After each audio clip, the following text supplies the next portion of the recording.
Warning. This is a government-owned recording of important information on Project Konos. Do not view if you have no connection to these subjects at all. This is a recording of an interview of the people who lived during the 19th century, in which many important historical events happened. However, we are only focusing around the years between 1840 and 1850. Project Konos is a result of the United States government attempts to test out the effects of bringing someone from the past into the present, keeping them in a designated time period, and recovering vital information about the people living before the outbreak of the Civil War. Viewer discretion is advised. May I have some of your finest wine? So, what is your name and where are you from? My name is James Watson, and I am a manufacturer in cotton textiles in Pawtucket, Rhode Island. What is your religion and why do you believe in it? I am a devoted Christian. What do you do for entertainment when you have free time? I'm very into romanticism and the art that's primarily involved with it, and I love my job. I've been working with cotton textiles since I was a little young lad. With my dad, I used to help him a lot in the factory. What type of clothing do you wear in your daily life? Well, as you can see, I'm wearing these rather snazzy clothes that you've provided for me. Yeah, they're comfortable. I like this time period's clothing.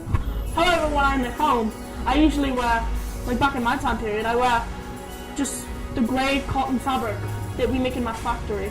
And it's very nice, very, very nice, very comfortable. Much like this, same color and everything.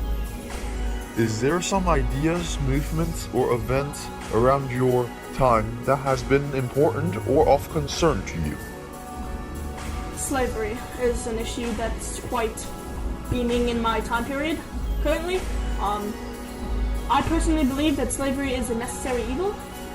Yeah, that's my stance on slavery, which many people believe that it is a good thing and many people believe that it is a bad thing. I'm just going to live my life and not involve myself in the dispute over it.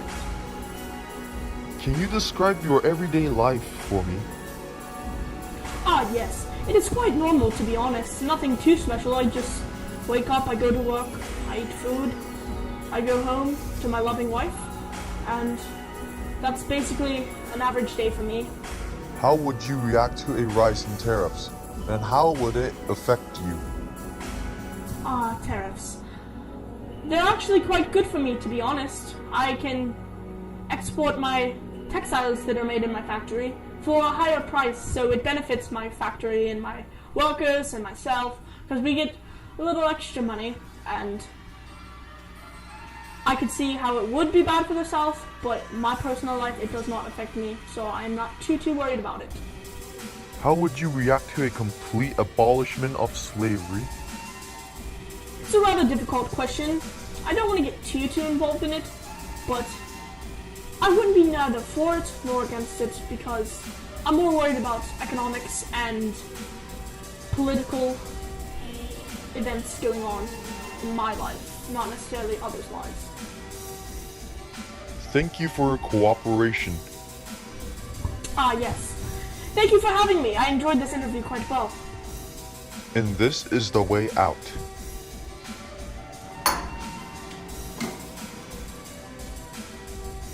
That is the way out. So, what is your name and where are you from? Name's George Hicks. I'm from Indiana, actually. I just moved there from Vermont. It's a pretty nice place. Already making a lot of friends. This generation's pretty cool, though, too, but I like it back at home in Indiana. What is your religion and why do you believe in it? I'm just your standard old Christian. Go to church on Sundays. Yeah, nothing really to it. Just... What do you do for entertainment when you have free time? I'll be honest with you, I don't have a lot of free time, but when I do, you see I have a son, his name's Nick, and we like to go on the canals and kind of transport stuff. He helps me with my work a lot. That's really all I do with my free time. It's work. And I'm making a lot of money though, and rumor has it, they're starting to find gold out in California, so yeah, pretty cool. What type of clothing do you wear in your daily life? I don't have a lot of clothes because I'm not really around any textile people who work in factories and stuff, but we have seasons, pretty even seasons, cold winters, hot summers. During the summer I wear pretty loose cotton clothing. In the winters I have these expensive jackets I've had for a couple years now, very thick wool stuff. But around me we're starting to get some more textile mills and stuff, you know, like the famous Samuel Slater. I always hear about him. We need someone like Slater out where we live. But you know, I haven't got my fair share of clothes. But as of right now, I'm digging this plaid stuff. We don't have this back where I am, but it's pretty nice. Yeah, that's what's up. Is there some ideas, movements, or events around your time that has been important or of concern to you? So, I mean, there's a lot of religion stuff going on. Like I said, I'm just a standard Christian. I'm not really involved with much of it. There's an abolitionist movement to get rid of slavery. I don't want to get too involved with it because I'm worried about our economy. We do rely on the South for some stuff, even though they don't function like we do. So I try not to get too involved with too many extreme movements around, but if it really bothers me, I start to get involved. Nothing's really caught my eye yet. Can you describe your everyday life for me? So, a standard day in my life, like I said, I'm really close with my son Nick. He helps me out with work. I'm so grateful for him. But there are cities popping around me. It's definitely a change of life. Oh, by the way, could you pour me a glass of Coke when you get the chance? The cities are really popping up around me. Pepsi. Not as good as Coke.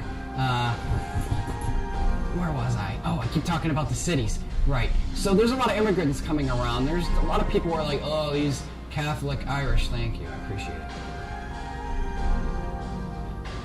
These Catholic Irish people are coming around. People are acting real scared of them. I mean, I kind of see it. It's scary. We're not really a nation of immigrants yet. We're kind of scared of Catholicism. I don't know where to go with that. But I do have a plan on incorporating them in my life, going back to what I do every day. I'm trying to expand in the eastern area of the country. Not really interested in the west. Trying to think about hiring immigrants to help me do my business because Nick can help out, but I need a little bit more. So that's the plan. That's how life goes. It's just me trying to figure out plans for the future along with help from Nick. How would you react to a rise in tariffs, and how would it affect you? I'm doing a lot of hard work with these tariffs and stuff. They're there. They're kind of not doing too well in the South, especially with like the Carolinas and stuff. But with me, I don't really think it would hurt me that bad. We're really doing good from it. I don't know too much about the tariffs though. And plus the news we get about the economy and the government takes so long to get to us. But you know, these cell phones are great. You could just like look up the stats at the stock market right now. It's great. I've just been introduced to this stuff. It's so great. And it takes forever to get the news across, but by the time the news would come across, if there already wasn't problems with business, then obviously it's not really going to hurt me. Does that make sense? Yeah. How would you react to a complete abolishment of slavery? Complete abolishment of slavery. I do not think we're there yet. Honestly, it's crazy. I mean, I know it's not the best thing in the world. You know, we should all be equal. That's what America's values are. You know, we always talk about George Washington in my home, but you know, I think right now that's a bit extreme. And like I said, the South and the North depend on each other, and you can't just destroy a bond like that. It's crazy. You gotta take it nice and slow, Thank you for your cooperation. You know, I think I just got a Snapchat. Just got introduced to that. It's the coolest thing. I want to thank you for having this discussion with me. It was really, really, really good. And this tastes better now than it does back at home. We don't have anything this great back at home, but thanks so much. I'll see you. And this is the way out. That is the way out. So, what is your name and where are you from? Oh, my name is Richard Fitzhugh and I come from Georgia. What do you do for entertainment when you have free time? recently I've been reading the Bible. And that's pretty much all I read when I'm at home. What type of clothing do you wear in your daily life? So, usually my clothes come from the factories up north. I sell my cotton to them, and they usually make me some of the finest clothes here in the South. Is there some ideas, movements, or events around your time that has been important or of concern to you? Recently from the north, I've heard about this prohibition going around, the idea of that, and I think it's an excellent idea because the alcohol is corrupting our lands. I don't really care about the internal improvements. They don't really affect me. That's more of something that the North and West care for, but I just don't really have any say in it, so it doesn't affect me. Can you describe your everyday life for me? So, a general everyday in my life, I usually just have meetings with other plantation owners to describe what's best for everyone around us. I usually check up on how the slaves are doing, make sure none of them have escaped, and I make sure that all my employees are doing their jobs and not saying that. How would you react to a rise in tariffs, and how would it affect you? I'm tired of this government interrupting in my business and making it so that it costs me more to export my cotton. How would you react to a complete abolishment of slavery? Now you listen here. The abolishment is the worst idea this country has ever faced. It will affect all trade in the United States to the point where we will have an economic collapse. Thank you for your cooperation.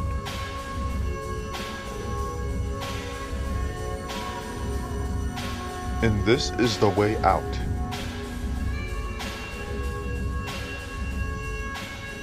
That is the way out.